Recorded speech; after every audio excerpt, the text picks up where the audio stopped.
We all have a journey. We all have a unique path towards our purpose. And some walks, they may be easier than others. But it's in those difficult moments and those parts of your journey that may seem hardest to overcome that you will find your power. You will find what you are truly here to share, embody, and maybe even help change the world. And that's exactly what my guest today is doing. Kristen Noel, certified intuitive life coach and writer, went from walking the runways in Paris to losing the beautiful life she had created in the blink of an eye. But that is where the true beauty of her life began, where she learned to go inside, find the tools to overcome the shoulds in life, and realize her voice was meant to be shared, to help others navigate their journey and tap into their intuition, their inner wisdom, and thrive in the face of change. She is the co-founder and editor-in-chief of Best Self magazine and is dedicated to helping others, especially mothers, rescript their life through her newest creation, the Best Self Intuitive Divorce Coaching Program. Kristen is a true phoenix rising from the ashes, and I couldn't be more honored to share our intuitive conversation with you today. Let's get into it. Hi, Kristen. Welcome to Intentional Living with Courtney Myers. I am so happy to have you here as our second guest. So welcome. That's an honor. I'm thrilled to be here. So excited. So excited about what you're doing in the world and so excited to dive into a juicy conversation. It is great because I know we worked together a little bit on an article I wrote for your magazine. And, you know, I think you are so skilled and you have this talent for bringing things out of people. And I know as I was writing for you, you kept pushing me to go a little deeper and a little deeper and a little deeper. And I'm just like, do I really want to go there? But I think it's fascinating how you can do that. And I think it's probably part of you following your intuition. You really know when there's more there or how to get that out. So credit to you. You are a fabulous writer. You made my writing a million times better. And I really enjoyed working with you, but I know you have such a fascinating story. You've had a wild ride in your life, and now you're bringing that to help others live an intuitive life. You've created your intuitive divorce coaching program to help moms go through things like you went through. So maybe we should just jump in a little bit if you want to give the listeners an idea of just kind of your background and your story, because I know you could probably talk forever about it. It's a really juicy story. You're like, whoa, okay, where do we start with that one? You know, I mean, it really, it ultimately, it's about making meaning from the mess, right? Because it's like, the older you get, the more you go through this life, the more you travel through this human experience, you're going to hit something, like none of us is immune to life adversity. There's going to be like bumps in the road and you're going to get detoured and things you didn't expect to happen will happen. And it's really like, how do you get through it? What condition are you going to be in when you get to the other side of it? And what are you going to do with it afterwards? That really matters. And I'll be honest, I've been through a lot of life adversity and I was not prepared. I didn't have tools. I didn't have skill sets. I didn't really have a lot to lean on. I mean, I did have something to lean on. I had my intuition, which I hadn't really fully understood, grasped, or, I didn't really understand how to access it fully. But it's just like planting a seed, and I think when you take a step in the right direction or, you just get to the right book or to the right podcast or to the right person or to the right inspiration, that plants a seed. That plants a seed in something else, you lean into it. And as you were so generously saying that I was sort of nurturing your writing, that is tapping into my intuition because I was like, there's more here. Yeah. There's more. But I also realized that sometimes we just really, we try to package ourselves. We try to present ourselves to the world in a certain way. And we're like, yes, I had this really difficult thing happen, but this is what I'm doing now. Yeah. And, people don't want the 10 secret steps. They want to know your story. Yeah. So when you actually share the mess, they feel less alone in their experience. They feel like, oh, if she can do it, then maybe, just maybe I can too. Do you know what I'm saying? So like when you're hearing the story of like someone that's like just being like real and raw and honest, and courageous in telling the truth, then someone, you know, they can find a piece of themselves in the story. And that's really, this journey of Best Self Magazine has really been celebrating, voices from like change makers all over the world, right? Who are really empowering people in the realm of holistic health and conscious living, body, mind, and spirit, right? And so, like, you know, when you sort of activate one aspect of yourself, like say you start focusing on your physical health, that trickles into everything else. That starts activating your spiritual and emotional, you know, it's like everything starts to come alive. And so it's this beautiful evolution. And I think it just gets overwhelming for people because they don't know how to access it, or they don't know how to get unstuck, or they just want to get through the discomfort as fast as possible. So how did you find it? Like, how did that really like bubble up for you? Well, let's just say it wasn't linear. Okay. So there was nothing linear about it. And I, you know, and first and foremost, everyone has intuition, right? It's your North Star. It's your internal compass. It's like, you know, it's your visceral, just sensation, like when something scares you, or something makes you nervous, or something gives you goosebumps, or something gives you chills, or, you know, all of that. It's like, it's, we have access to it. The problem is that we live in a world that doesn't really nurture it. This wasn't really the narrative that we were given, right? Learn to trust yourself, learn to trust your feelings, learn to ask questions, learn to tap in. That was like all novel to me, right? I mean, you could do it in a second. So that's the big thing. I really want people to understand that, like, we all have access to it. We can activate it at any second. And even if you haven't been using your intuition, or you've been ignoring your intuition, or you've been shunning your intuition, like, you can change that. And it's one decision, you know, one right decision away. But I didn't really know that it was my intuition that I wasn't aligned with. You know, because also, first of all, my big life explosion, which impacted like every aspect of my life. Like, I literally lost my husband, I lost my my home, my money. Just, you know, it was like, you know, everything that could imploded. Which is easy for me to say now. Like, it actually was like the biggest blessing of my life, because it woke me up. Right. And I don't, in the moment, like, it's not though. Yeah. And I don't, you know, want to make light of that. I am also, you have to understand, I'm 18 years out on the other side of that. So I am not speaking to you from the wound. I'm speaking from the scar. And so I also think that sometimes when I encourage writers to share their story, I also realize that sometimes they're not quite ready to share that piece of it. You know, they're not like on the other side of the healing. So that's something that also needs to be honored. And, you know, we've got to just trust the timing of that. But for me, what it really was like when everything was taken away, and I was just sort of like sitting there looking around at the shards of my life, you know, it's just like pieces of my life everywhere. Had to figure out, like, okay, well, how am I going to put this all back together again? Right. And it wasn't really about, like, again, this world that tells us to stay busy, you know, constant connectivity, you know, fix this right away, you know, make this pain go away. I really just, I started leaning into writing.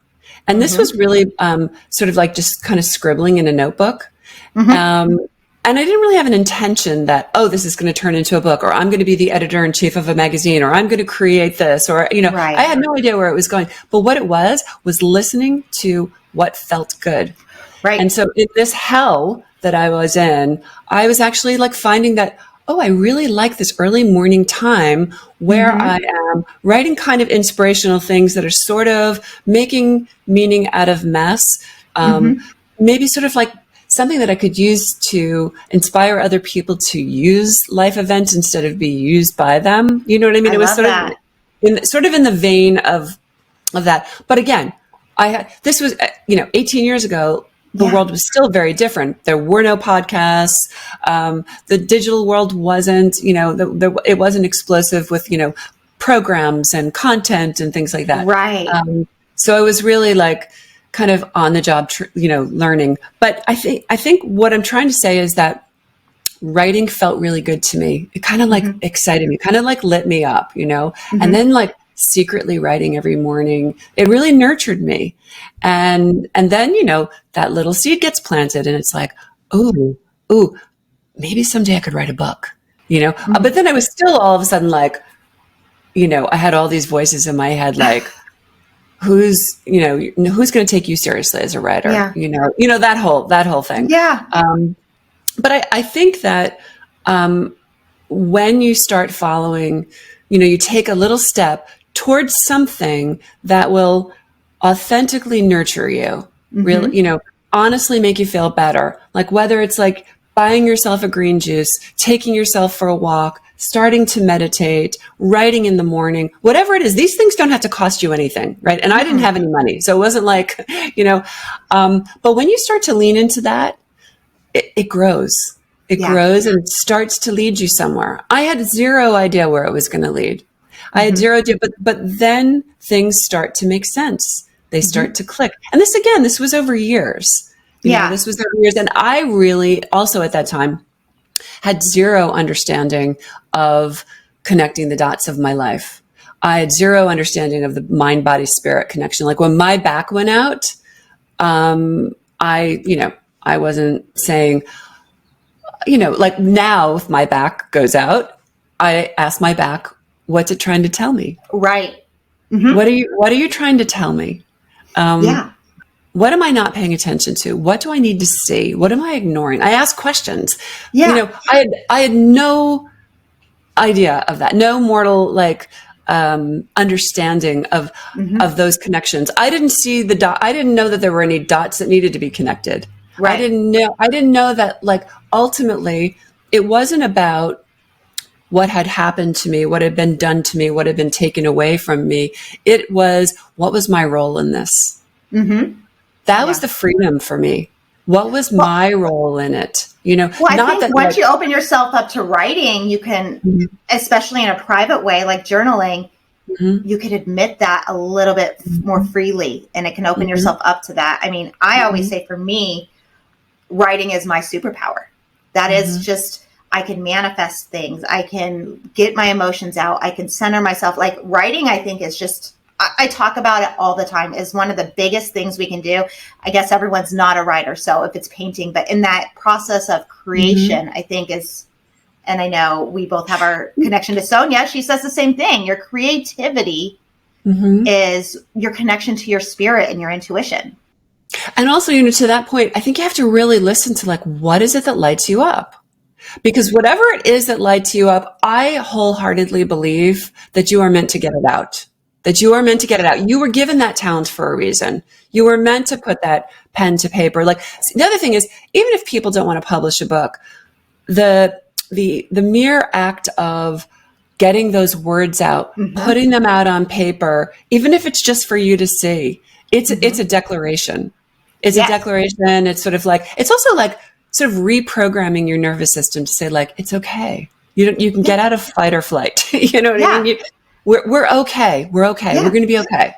We are even okay. My husband right now and I are going through, different struggles. We moved across country. We left everyone we know. We have 2 young kids. We're building businesses. Financially, things are tight and difficult for us when you're just like leaving everything behind and trying to start anew. And he's kind of like, I manifested the house we were in. I was writing, I was journaling every night. Sonia and I talked about it, it was in the midst of that crazy, everyone paying so much over, asking for the houses we bought it sight unseen, but this house should have had offers on it and it never did. And we just, it just fell into lap. Like it literally, I manifested it through my journaling and writing. And I don't find myself writing as much now, which I should be writing more.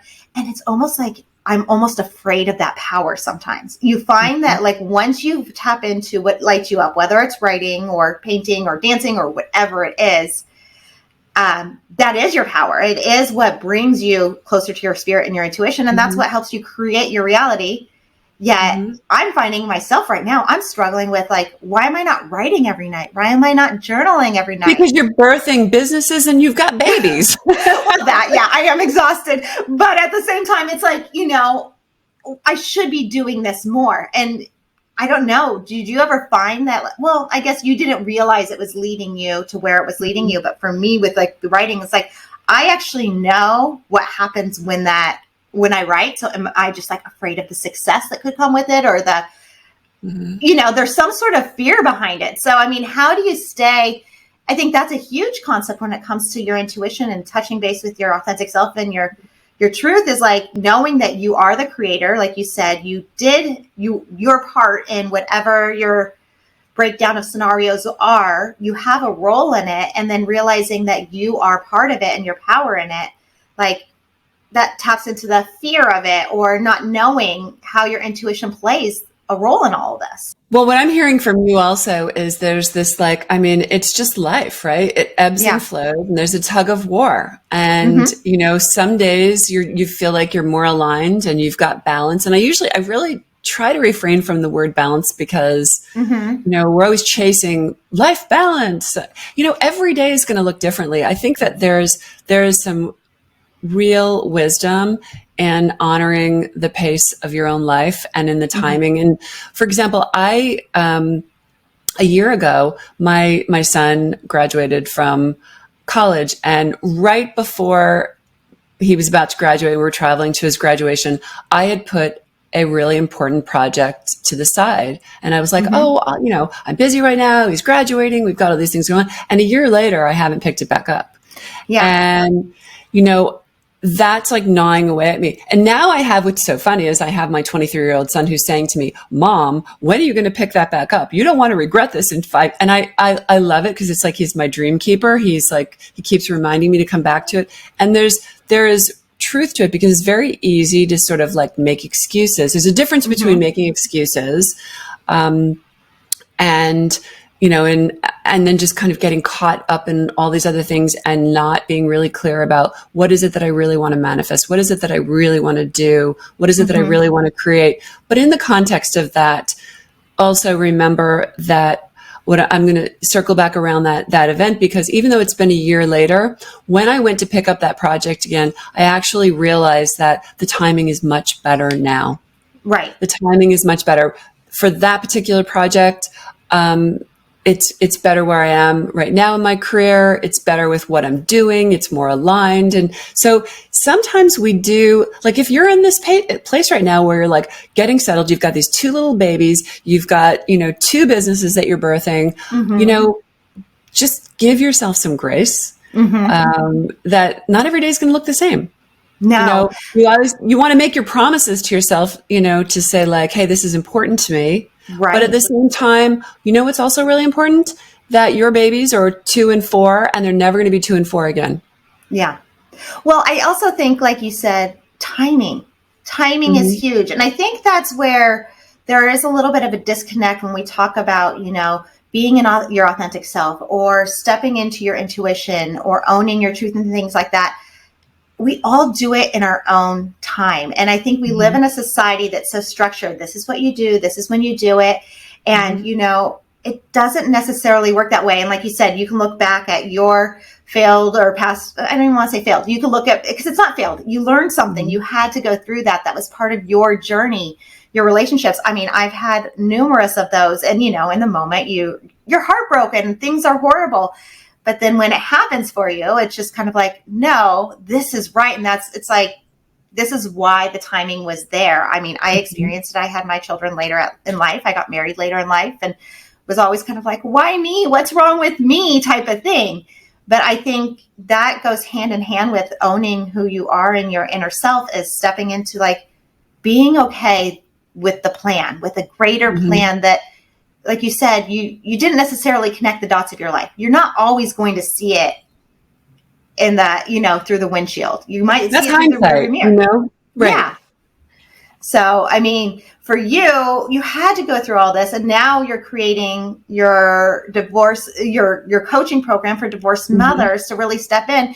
And I mean, this wouldn't have come about had you continued on your modeling path or your... It's so true. It's so true. I mean, and I don't want it to sound cliche, because I don't feel like everybody has to have a completely dramatic, lifetime movie of a life. But I know that and I guess this also goes to the root of, making meaning of the mess, right? So I know that I am so much better at what I do, and I bring something very different to the table now because I learned how to use it. I learned how to use, I can't fix someone's life. I can't mitigate the pain or the circumstances, but I can walk beside them. I can hold their hand. I can, guide them back, help them, nudge them. Like I always say, like, we're like guardrails, like an intuitive life coach is like, like guardrails, really just reminding people how to get back to their power so that they tap into their intuition, so that they trust themselves, so that they can make decisions that are grounded and intuitive and heart-centered, that they won't regret later on. So how does that look for someone that may be going through something, that may be going through a rough time, that, they're just kind of like, I mean, even if their life isn't as lifetime dramatic as yours or mine might have been at one point in their life, it's probably lifetime dramatic to them, And so so how does someone, like, how does that look to help someone back? Like, what would you give as like a first step for someone that's looking to make a change or kind of step into that, like nudge themselves forward? I really think that it's about getting quiet. I think that the first step is to get quiet. First of all, it's so interesting to me that even after I went and got my certification from like the most amazing life coaching school, that I finally went back and I got this certification because of the intuitive component. It's an intuitive life coaching program. But that for me was the real missing link in coaching, in therapy. It's not, we can't solve our problems outside of ourselves. Like, we can find things that are going to make us feel better, but that's not where we solve our problems.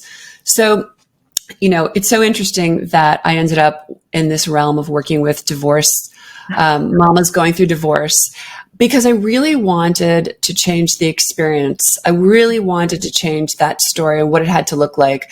I wanted mothers, because I know how high the stakes are, especially with children. And I really wanted to help them gain control of their divorces so that they were in a very different condition when they got to the other side, and that they made decisions that weren't going to create more pollution in the situation. But what's interesting is that for example, we use divorce. People immediately think like, oh, I need to get a lawyer and I need to get a financial planner. And it's about the division of assets, and it's about who gets the summer house, and, and parallel parenting plans. Now, obviously all of that stuff is so important, but think about it. If you can make those decisions from a place, even in divorce, where you are like, could be heartbroken, vulnerable, angry, you could be all over the place, back and forth. It touches everything. So it's like you're a complete mess. But is that the place you want to make your decisions from? Right. You think about it, like you're in that like frantic place, that fight or flight place. So the goal really is, and the basis and the core of our work with our program is getting mamas grounded, getting them back in touch with their intuition, allowing themselves to trust themselves, to lean into that. Because, and I'll use the mothers, but this really applies to everyone. Right. We go through life and we lose ourselves. And women lose their voices in marriages all the time. And, for myriad reasons, right? Maybe it's just to keep the peace. Maybe they're married to a bully or a narcissist. Maybe it's just, just mitigating certain circumstances. But whatever it is, it's like over time, little by little, they kind of like forget who they were. They forget what lit them up, what they desired. I mean, it's kind of crazy, but honestly, sometimes we sit with women and say like, so what brings you joy? And it's like crickets. Because mamas fall to the bottom of the laundry basket. They just like everybody's needs take precedence. And you know, over and over and over and over, which is really just a metaphor of what we do in life. Whether you're married, whether you have children, whether you're a man, whether you're a woman, it's very easy to just keep in certain cycles, repeating things, and then sort of forgetting.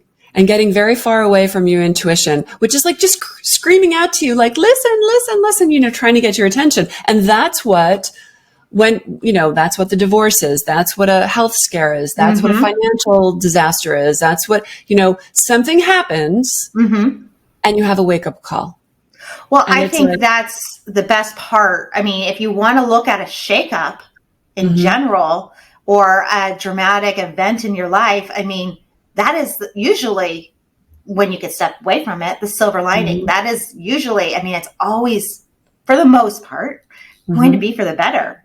I would think, and it's not even necessarily in a divorce. It could be, you know, a family relationship. It could be a friendship. I mean, it could just be in general. I know I'm surrounded right now by lots of moms with littles, and it's really hard to maintain your own identity. It's something that's like talked about all the time, and I think that's a lot of my audience are moms, and even today now moms are older. You know, we've had longer careers. Like I know in my case, I had a really successful career, and that was my life before I got married and before I had kids, and then you know, got married, had kids, COVID hit, like my identity was gone. And it's kind of like, where is that identity? What brings me joy? I had that same question in therapy, and I sat there. I'm like, I don't know. What do I like to do? I know, isn't that so funny? It's like, it's the basic questions. It's the basic questions, and people are stunned by how hard those basic questions are, because we just get so far from ourselves. And again, going back to what we were saying earlier about like balance, right? Every day is going to look different. There's going to be a day where you feel like, okay, I was all in with the kids. I was all in with the family. But hopefully you're in a healthy relationship to self and in a healthy marriage. And in a healthy marriage, you can say like, hey, I mean, you'll figure out what works for your family, but it's really about sort of honoring each other's needs and who we are as individuals. We can't expect anyone else to fix us. We can't expect anyone to make all of our problems go away. So we have to learn to be able to voice that, to be able to stand up for that, to be able to say like, hey, you know what? I really need X, Y, and Z. You know, I really need like an hour every morning. Could you cover the kids at this point? And you know what? Right. And I know you love to go for a run at 5 o'clock. Like I'll take them, blah, blah, blah, whatever it is. But it's like, it's that sort of that dynamic of working together. But also you've got to be able to voice what it is that you need. What is it that nurtures you? You know, how do you honor yourself? You know, and again, it's going to look different every day. I mean, there's no like, you know, we're not off on a yoga retreat in Costa Rica here. Right. Well, and it's hard. I mean, I know part of my work right now is creating, helping people connect to that voice, because connecting is only one thing. Hearing it is one thing, but actually putting the words behind it, putting the words behind your spirit and learning how to actually speak it or voice it is, I think, a whole other skill. Like you may understand that, oh, I need this, but not like now, how do you portray that to others, especially in your like relationships, family, friends in general, with so many expectations? I think we're all so busy. Everyone is distracted tenfold these days. It's like, how do you step into that? How do you learn to voice it? Like, do you have any tips for that? Again, you know, I mean, we live in a noisy world, and it starts with figuring out how to do it for yourself, and then to put some boundaries around it, and to protect it and to honor it, and also to teach your children how to do it. Yes. You know, it's like, it's not like, oh, mommy's upstairs meditating. It's like, let your kids know what you're doing. You know, let this become their vernacular. Let this become, you know, just everyday, you know, information for them. I really always go back to, I mean, I think the simplest way for people to start accessing their intuition again is getting quiet, is sometime not everybody can sit, put their butt on the meditation cushion, but you can go for a walk, active meditation, but go for a walk without listening to a podcast, go for a walk without talking to anyone on the phone. Go just connect. Like I used to get such great inspiration when I was running. I mean, it was like, I wish someone was running around behind me with like a stenographer, because I would like get the best downloads and the best, but it was when I wasn't listening to music, when I wasn't talking to anyone.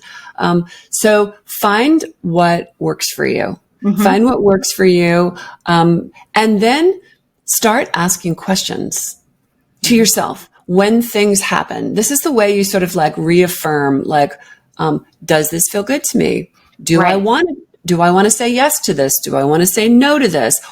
What, you used the word should before. Should is like the word we need to take out, right? Because we're very good at like, oh, well, I have to do this. Well, I have to do that. Well, I have to do this. Well, I have so many have tos and so many shoulds that I'm not honoring myself. And when I don't honor myself, I'm actually dishonoring my family and dishonoring my children, because they're going to get a version of me that they're not going to want, because one day I'm going to lose it. You know what I mean? Because eventually, so it's really about, asking yourself, when something goes on, listen, I want everything in life to go my way, but it doesn't, right? And I don't like when people say no, or I don't like when I don't get what I want and whatever.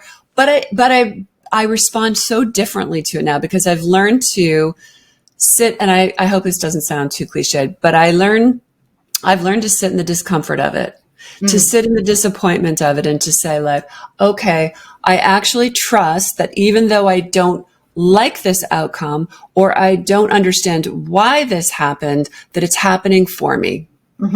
Because there could be a reason out there that's better. Something better could be happening. I need this opening for a reason or whatever. So when you start asking questions like, what's my body trying to tell me? Right. How does this decision feel? I literally really ask my mamas to like ground their feet, put one hand on their heart, one hand on their belly, close their eyes, take a deep breath, and like touch base with their body. What do you feel in your body when you think about, oh, am I going to go on this trip? Or am I going to say yes to this engagement? Right. Or am I going to, am I saying yes for all the wrong reasons? That kind of thing. So it's like, and when you learn to start asking these questions of yourself, you get your answers very quickly. You start to really trust yourself. Now, that doesn't mean everybody's going to like it when you say no. No. Yeah. But that doesn't matter, because when you're dishonoring yourself, you're actually dishonoring everyone. Yeah, I mean, I know from my own experience, I went through a whole panel of tests with a functional medicine doctor before we moved, because, I would have these horrible stomach issues. And it's like, is there something, is there an allergy? Is there this or that or whatever it was? And what it was is like, no, I needed to make some changes in my life. And it was, and then I started asking the questions, when is this coming up? Who have I been talking to? Who have I been around? Kind of understanding those things. I actually have a client right now that I'm coaching, and she keeps having these medical issues and things like that. And I'm kind of trying to tease it out of her. She's not really ready to go there yet, but it's the same kind of concept. I think it's, but think about how empowering that is, right? So it's like, in a little way, it's like, I'm a big proponent of this. I'm a really big proponent of being in touch with your body. And you are sovereign over this body, and you know what this body needs, and you know what this body's trying to tell you. And sometimes it's big deal stuff. And I also really am a firm believer in the power of your body to heal itself. It's like your body is working overtime to, we focus on like what's wrong, like what's not feeling good, but we don't actually pay attention. We don't give thanks every day for this miraculous machine that's constantly healing, and it's healing all these things that didn't manifest, right? So we always say, even if we're under the weather, we just say, I don't say I'm sick, I say I'm healing. Oh, I like that. And it's a very different it's a very different frame, right? It's a reframe. It's like, no, my body's healing right now. I'm not sick. My body's healing, but your body is always speaking to you. It's always. I mean, whether mine's saying, okay, lay off the coffee, not another coffee. Right. Or it's just saying, pay attention. What's happening here? What are you pretending not to see? Yeah. Your body will not lie to you. I mean, I even write about this when I talk about the home also. I've kind of veered off from just about the home, because intentional living is all about, it's your home is part of your life. It's all comes together. Something going wrong in your home, it's drawing your attention to something. So it's kind of like when I did all those tests, it came back, everything's like, no, you're in perfect health. You're not allergic to anything. It's like, okay, well, maybe I should be listening. I'm allergic to not listening to myself. Exactly. And I know for me, it's been very hard I'm 41 and I'm just kind of like, no, this is my life. I'm making my choices. It doesn't happen naturally. I think we're so conditioned, especially as women, to become these pleasers and do what's right or do what we should. Like you said, that word should, and we need to remove that. We need to own ourselves, or more autonomous. And understand what we need as individuals, and whether and the timing of it all is going to be right for you versus someone next to you. So I think that's a huge lesson I've learned. I'm still learning. I'm going through this now. But I think we'll always be learning. I hope I'm always learning. I always say the more I learn, the less I know. I just realized that there's so much I want to learn, and there's so much more. I've got books stacked up everywhere. I can't wait to read, and I'm excited about. I don't think you're just going to say okay, I graduated, know everything I need to know. Well, I say if you're not learning, you're not growing. Yeah. That's living. You need to grow to live. And so, I don't think you should.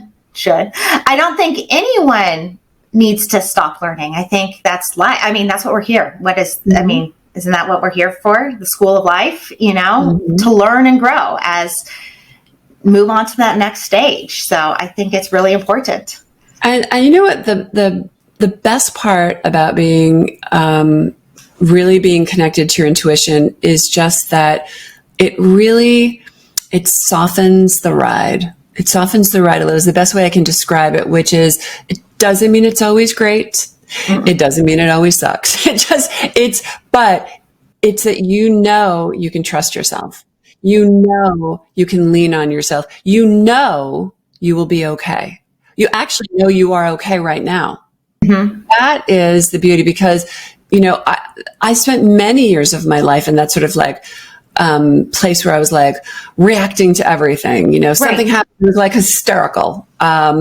Think about all the energy that we've wasted in life, right? Think of all the energy that we've just gotten hysterical about something, reacted, screamed, threw something, cried, as opposed to just taking a deep breath. Not that there's anything wrong with crying and screaming, but but it just takes a lot out of you. Yeah. It takes a lot out of you. So I feel like the sooner you can just learn to trust yourself and to know, think about all the right things you've done. Don't always focus on all the wrong things. Don't focus on what everybody else is doing. Don't focus on what life was supposed to look like. I think we're conditioned to a lot of us do that. It's hard. It's hard. Listen, we're even, I have to be really careful, scrolling through social media, you pretend you're just there posting, and the next thing you know, you're like, oh my God, this one's got another book deal, and this one's got this thing, and this one's got that thing. And you start, no. Just focus on reel it back in, reel it back into your house. And what you were saying is your intuition, when you can rely on your intuition, it's not actually a reaction. Your intuition lies in the present. So we have to become more present to hear it and to listen to it, because I know, I have anxiety and things like that. That means I'm future living, or you think in the past, we really want to tap into your intuition, we have to become more present. And that's where it's going to exist. And it doesn't mean that your life is going to be easy. Like you said, it's almost like you're bowling and you have little bumpers in the thing. It's just like, but isn't it really reassuring to know that it's okay? Like, it is okay. You are okay, and you are valuable, and you matter, and you need to be seen and heard and validated, and you're here for a reason, and you have something to do, and whatever you did in the past, hey, the past is the past, and it's looking at your ass. You know what I mean? It's like, let's just move on, you know? Yeah. And I think when we start to see it that way, you know, that's very empowering. It's like when you start to realize, like, no, I am okay. I am okay. Yeah. And I've gone through a lot in my life, and like, this is just a bump in the road. Yeah, it's going to be okay. It always is. If you can, I mean, I think that's one thing you can look back at and say, you know, I'm here now. I'm okay now. I got through that then. Why can't I get through this now? Whatever your scenario is. So how would you lean into that intuition? Let's say, I know we're talking about like when things get a little rocky, but how do you lean into that when things are good? When you're like, oh, I'm just in flow. And do you feel like, do you lose touch with your intuition in those moments? Or do you think it's still leading you? You definitely can. Because, you know, listen, let's be clear. We all know we learn through the periods of pain and adversity. That's where we hear things. That's where we're like, it's like the wake up call, right? Wake up calls don't happen when like everything's rainbows and unicorns, right? Exactly. But I think it's just developing a muscle, right? So the more you are attuned to your intuition, you know, you will feel the subtle nuances of like, oh, I'm a little off kilter here. And it's okay when life is great and everything is flowing. It's awesome. But you know what you do? Just really recognize how grateful you are that everything is in flow.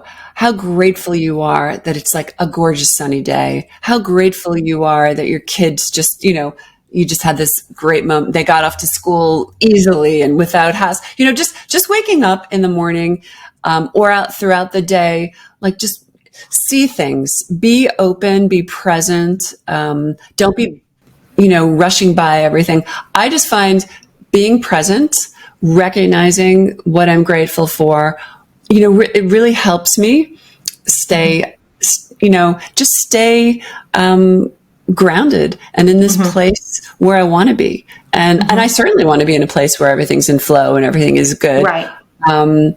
And, you know, I just say the less we judge ourselves and the less we guilt ourselves, and the better we're going to be. You know, even if there's a misstep, or even if you don't handle something, or even if like your stomach is upset, you know, you ask that question and you're like, okay, well, what's going on here? You know, what's going on here? And you have this compassion. Like, think of yourself as a little 3-year-old child. How would you treat that person? Or how would you treat a girlfriend that came to you? Right. That was, you know, sharing something. And I think it's just, again, I think every day looks different.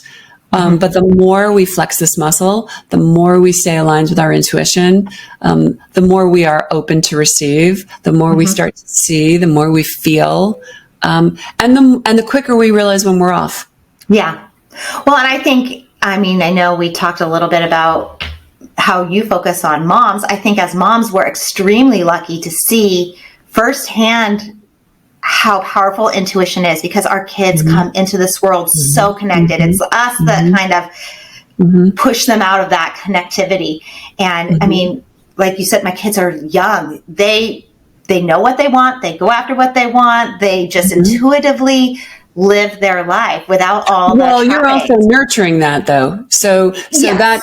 That's the beautiful thing. I was literally having this conversation today with a client, and many of the mothers that I coach are actually healing because of their children, because they're witnessing what their work and how they are raising their children is transforming their children's lives, but it's also transforming and healing their lives. It's like retroactively, because they're seeing the difference that it's making, you know, and that is really exciting. And we literally said today, I said, can you imagine if we had grown up with this narrative, you know, I was like, and again, I often go back to that life event of mine 18 years ago.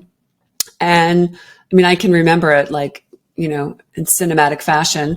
And I didn't have the skills, didn't have the tools, didn't have the questions, didn't even know what to say, didn't know what to say to myself or ask to myself or even where to begin. So it is a game changer. It's really a game changer. And I think that it gets bypassed in this very, very busy world because people think it's an oversimplification, and nothing could be further from the truth. No. Like your intuition is everything. It is everything. Yeah. It's interesting that you said that about how we're raising our kids differently from how we were raised. And it's not even that our parents did a bad job or anything. It's just a different way to do it. Mm-hmm. I saw this something on Instagram the other day from these people I follow, Big Little Feelings. And they said, you know, we are the first generation to say, I'm sorry to our children when we yelled, I shouldn't have lost my temper and things like that. Like how impactful the way we are raising our children to be more intuitive, to be more compassionate, to have more empathy with them, as opposed to, no, just do it. I mean, I know one of my husband's things he hated growing up is his parents were like, well, you need to respect me and do what I say. And he'd just turn around and be like, well, you need to respect me. And, you know, now that we do take that into account, but, you know, back then it was more like, no, I'm your parent, you do what I say kind of thing. You know, it's just because. Oh yeah, I grew up in the why because I said so era. Exactly. Yeah. And we are very much like with our kids. Harper's like 3.5, almost 4 now. And why? I mean, we've watched The Little Mermaid 10 million times and she keeps asking me the same questions. It gets to the point where like, I can't make up any more answers because I don't want to just say because. I want to give her that why. I want to honor her questions. Well, I mean, another way to honor questions is, what do you think?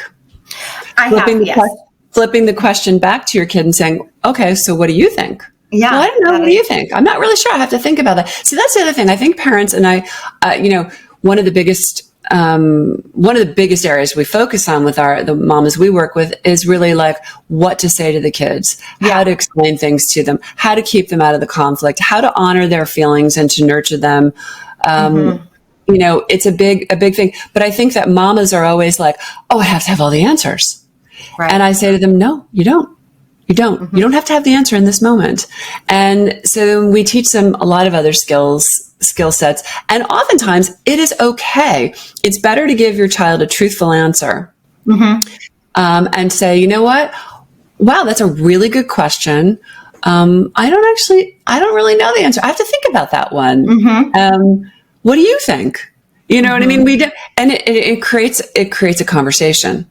And it also gives a parent an opportunity to just kind of step back. And I'm not talking about The Little Mermaid. I'm talking about bigger, you know, why does daddy have a girlfriend? You know what I mean? It's right.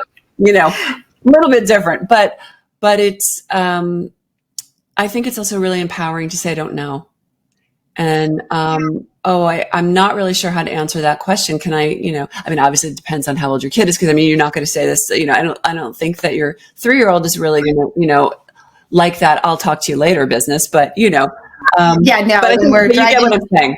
Yeah. When we were driving through the Starbucks window and the person who's helping us has a beard and a mustache, but a ponytail, earrings and lipstick. And my daughter's asking me, why, mommy, does that girl have a beard? You can't over and over and over again. You have to, right. You don't want to be, you want to be honest and you want to have a good conversation with it, but you know, within reason. She's 3. Yeah. So yeah, it's hard. Well, welcome to parenting. Questions don't stop. No fun. They don't stop. No, and I think I'm getting a little bit of a dose of what I was as a child too. I heard that's all. They told me I should be a lawyer or a news anchor because honestly, that is so funny that you said that because I was going to say she's going to be a lawyer. I know, exactly. And that is one thing though I don't want to put on her. I don't want to put you're going to be this on her because I think I had that. I grew up with that. Like, you're so good at this. So I didn't really, I stepped into that. Like, this is what I'm good at. This is who I am. I want her to discover who she is, not be in her 40s and being like, okay, but what brings me joy? You know, I think there's such importance in allowing our children to grow up figuring who they are for themselves versus the labels that we do put on them as kids. Because I know it is really easy to be like, oh, you're so good at this, you're so good at that. So every time it's like, you're good at this and this, I try and like group it with it's hard not to. You know, another powerful question that came up in a session recently was asking, you know, I asked one of the women that I coach, I said to her, when did you stop loving yourself? And she just burst into tears. Because it really boils down to when we disconnect from our intuition, little by little, you know, it's this like a self-abandonment, you know. So how do we get back to loving ourselves? How do we get back to listening to our intuition? How do we just really connect? And it's not that complicated. It's really not that complicated, but you need to honor it. And we're, you know, and again, it's like a practice. Go to the gym, you know, just keep going. The first time you go to the gym, your muscles are sore. You know, it hurts, but it's like, you really want to get back to this place. The more you do it, it just becomes second nature. You know, it really is who you are. And then you start moving through life. So avoiding conflict, unnecessary conflict, not finding yourself in situations that you have to dig yourself out of, not saying things that you regret. Right. You just like remove a lot of that from your life because you nip it in the bud. You know what I mean? It's like you just cut it off in the past before it happens. Right. Yeah. You take a pause, you connect, you go within, and you can see things a lot clearer. So. And I'm sure that people have many different ways of accessing their intuition. You know, for me, it really, has been sitting in that stillness. Really, it's about nature. It's about taking care of myself. And it really is helping, like in our coaching practice, it's really helping women carve out that space for themselves. I know you know, we live these busy lives and people think like, oh my God, I don't have time for any more work, or I don't have time. I'm not talking big time. It doesn't have to be big time. It's literally like, how do you greet the day? When you wake up in the morning, like I literally like say, thank you, God. Thank you, God. Good morning, God. Like, it's like, just like, thank you for another day. Like, what am I going to do with this day? You know? And then some days it's like, I am like feet on the ground and I'm running. But there are ways like, you know, you can always find, I don't care what anybody says, you can always find 10, 15, 20 minutes for yourself. Well, right? I think you said it best was what feels right for you. Because I think that's at the core is what feels right. I mean, I know walking is a great way to connect. My husband does it without headphones, without podcasts, without anything every morning. For me, my mind goes a million miles a minute. I can't seem to get out of my way. I take a bath at night and wash it all off type of thing. So, you know, I think it is whatever, you know, what feels right for you. So connecting to your intuition, how you hear your intuition might be different. It doesn't have to be this long drawn out process. It could just be, you know, you see something, you hear something, you feel something, whatever it is. It's all just, it's so individualized that you can't really give, I don't think, anyone this is how you do it guide. So. You know, literally sometimes I was just thinking like, sometimes like if I I'm at my desk, because I'm at my desk all day long, but if I'm at my desk and I'm like get stressed out about something, I literally just like get up. I mean, granted, right now it's, you know, we're in beautiful weather, but I will go outside and I will just literally walk outside barefoot and I will like kneel down in my flower garden and I'll start pulling weeds. And I don't know what it is about weeding. I can do it for 5 or 10 minutes and I don't have a green thumb, but all of a sudden, like 5 or 10 minutes of weeding my garden, I notice that I start humming. And it's just, it just takes you down. It's like, you've got to find the hacks, right? That like take your nervous system down and sort of like recalibrate you to this point of like, what's really important here? Right. What really matters here? And also, how do I want to show up? How do I want to show up for this? And so pulling yourself out of a situation that's getting stressful or where you're escalating or, you know, you're going to like say something you're going to regret or whatever it is. Just change, literally pull yourself out of it. Change the scenery. Change the scenery. Change the scenery. Yeah. So, and finding those little things, like, again, doesn't cost you anything. I walk outside, 15, 20 minutes and I come back and I'm like, okay. Yeah, I'm good. It's just that enough distance from it just to bring yourself back, get in touch with the outdoor. I mean, the sun, the earth, all of that stuff is hugely beneficial to bring you back. So. And it's guess what? It's equally as important when your family's driving you nuts. Yeah. To, say, mommy needs a timeout. Yeah. Mommy needs a timeout. I know. Yeah. And I find myself doing big sighs and my husband's like, what's wrong? Why are you sighing? I'm just like, I'm just trying to move whatever's going on, the stress, the pressure, whatever in the moment. I mean, it's overstimulation half the time. It's a lot. Well, we do. We live very, very, stressed out lives. Yeah. Where I feel like our job now is really to figure out, like, where do I insert these little life hacks to sort of like, keep me calibrated, keep me, more grounded, because, that's why we get sick. We get sick because we're always like, running and gunning and stressed out and everything's the biggest thing in the world. Completely. And I know now, I mean, obviously it's easy for me to say this now, being 18 years out on the other side of it, but I promise you,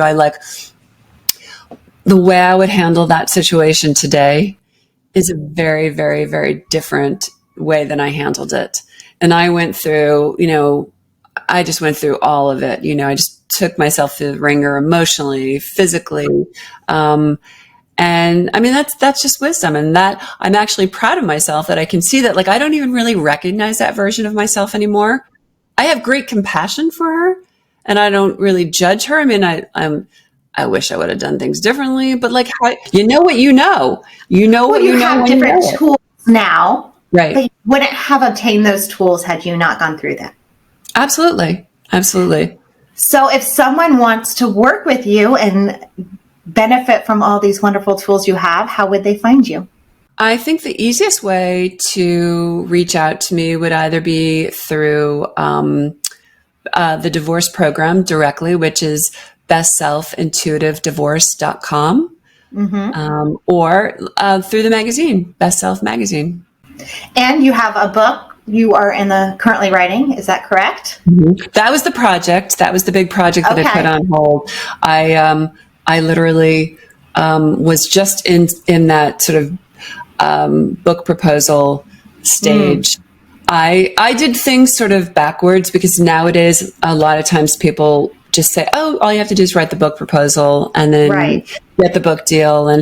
But I needed to write the book in order to find the book. Do you know what I'm saying? So I'm right there with you. I already did that, did the book proposal second. And yes, I know exactly what you're talking about. So, and it's also, it's an interesting thing because, and here's, the truth, right? The truth of this journey, whenever we're like really, because the book is my memoir. It's a transformational memoir. It's really it's the story of, the phoenix rising from the ashes. And I tell this, so the phoenix rising in me reaches out to the phoenix rising in you, and shows you what is possible, when what hits the fan.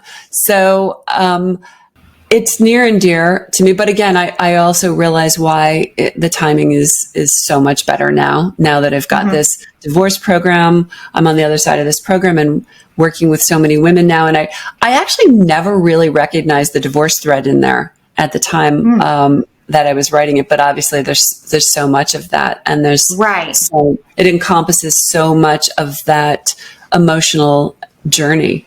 So, so that is something that I am getting back to. And I love that my son is the one that's nudging me about it. He was only 2 years old when the whole thing happened. So, that's hard too. That's hard to navigate when you have someone just relying on you so much and needing so much from you and to have to go through such an emotional upheaval. So I'm really excited for it. But also not the scenario, but for your book. No, I understood what you said, but I also think that that was the blessing. I often say my son saved me. Yeah. Because I think I would have really just curled up in a ball on the sofa and never stopped crying. But I had this little boy, and it was like, no, his life, he should not be marred by, by the events of his parents, so no, I'm not gonna, just sit here and cry. He deserves more. And I think it was that, desire to engage with life for him brought me back to life. And, kind of kept leading me to the next step, to the next right thing, and to the next thing that I was paying attention to, that I was like, oh, I'm excited about this. Yeah. Yeah. Well, our kids are our teachers. They're here to show us so much. And so, I mean, as a parent and watching my littles grow, it's really eye-opening. If you can take that step back and watch them, even if you aren't a parent, if you have nieces or nephews or you're around other kids, it's really, we can just learn so much and gain so much life just by being involved with them. So, well, thank you so, so much. I am so glad we got to connect today, and I hope we get to talk soon. Oh, that would be wonderful. I loved it. Thank you. And I'm so excited about everything you're doing. It's fantastic. And I also think, like, and I'm listening, as I'm listening to him, thinking like, oh, how lucky your children are, to thank you. To really have like parents that are doing this work. I mean, it's wonderful. This is what's changing the world. And this gets me so excited to see young parents who are just so consciously raising children. It's beautiful. So, well, I'm lucky that my husband is in it with me. Not a lot of people get their partners so aligned like that. And we are definitely on this path together. And I feel very, very fortunate that my children are with him so that we can do this together, because I know we support each other. It's definitely a blessing. I think I have someone that is really step by step there with me and raising them in that way and understanding this world and really leaning into it. So, well, they are blessed to have you both, which is really wonderful. Thank you so much. And I'm so excited we got to talk today. Me too. Hopefully we'll talk soon. Yes, for sure. Thank you so much, Kristen Noel, for joining us today. And thank you for listening to Intentional Living with Courtney Myers this week.